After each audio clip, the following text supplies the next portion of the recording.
why isn't my Sweatcoin going into my Sweat wallet? So here, as you can see, I have 2,800 Sweatcoin, but if I go into my wallet, I only have 0.01 balance. Now, why is that? Assuming that you have connected your accounts properly here, you have connected Sweatcoin to Sweat wallet, that is because these are completely separate currencies.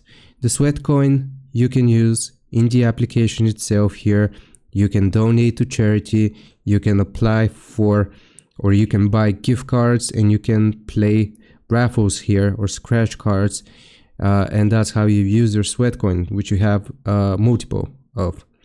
However, if you want to actually convert it into or send it to your Sweat wallet, you will need to have opted into that program, which happens about once a year, which lets you convert Sweatcoin into your Sweat wallet and essentially into balance.